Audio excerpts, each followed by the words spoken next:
Hi, is my Prince.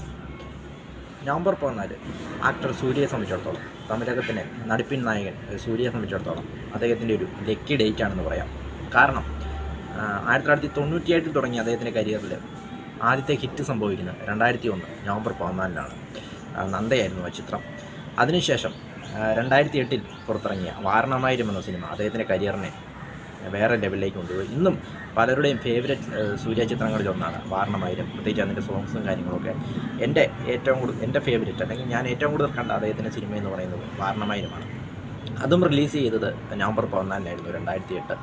അതുകൊണ്ടാവണം Kanguva release date അദ്ദേഹം November 14 select ചെയ്തതെന്ന് തോന്നുന്നു.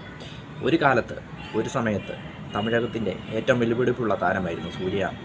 അതായത് രജനിക്ക് തൊട്ട് പിന്നിൽ രണ്ടാമതായിട്ടായിരുന്നു അദ്ദേഹത്തിൻ്റെ സ്ഥാനമെന്ന് പറയുന്നത്. അതായത് 2008, 2013 കാലഘട്ടത്തിൽ അജിത്തിനെയും വിജയെയും പോലും പിന്നിലാക്കി അദ്ദേഹത്തിൻ്റെ സിനിമകൾ തുടർച്ചയായിട്ട് വിജയിക്കുന്നു. തുടർച്ചയായ ബ്ലോക്ക് ബസ്റ്ററുകൾ, മാർക്കറ്റ് ബേസ്, ഫാൻ ബേസ്, അതായത് തമിഴ്നാട്ടിന് പുറമെ ആന്ധ്രയിലും കേരളത്തിലും ഒക്കെ അദ്ദേഹത്തിന് ഫാൻ ബേസ് ഉണ്ടാകുന്ന ആ ഒരു കാലഘട്ടത്തിലാണ്.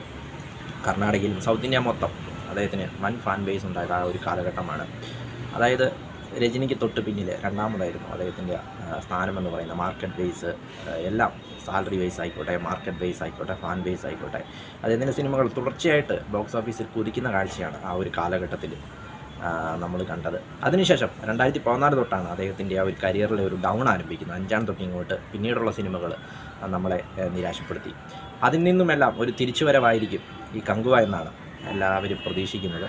അതുകൊണ്ടായിരിക്കണം അദ്ദേഹം ആ നവംബർ 14 തൻ്റെ ലക്കി ഡേറ്റ് ഈ ഒരു ചിത്രം റിലീസ് ചെയ്യുവാനായിട്ട് സെലക്ട് ചെയ്തതെന്ന് തോന്നുന്നു. കങ്കുവ കണ്ടോ ഗൈസ്? എങ്ങനെയുണ്ട്? അദ്ദേഹത്തിന് തിരിച്ചു വരുവാണോ സിനിമ? കണ്ടവർ വീഡിയോയ്ക്ക് താഴെ കമൻറ്റുകൾ രേഖപ്പെടുത്തുക. വീഡിയോ ഇഷ്ടപ്പെട്ടാൽ ലൈക്ക് ചെയ്യുക, ഷെയർ ചെയ്യുക, കമൻറ്റ് ചെയ്യുക, സബ്സ്ക്രൈബ് ചെയ്യുക. വീണ്ടും പുതിയൊരു വീഡിയോയിൽ കാണാം. അതുവരെയ്ക്കും ടേക്ക് കെയർ, ബൈ.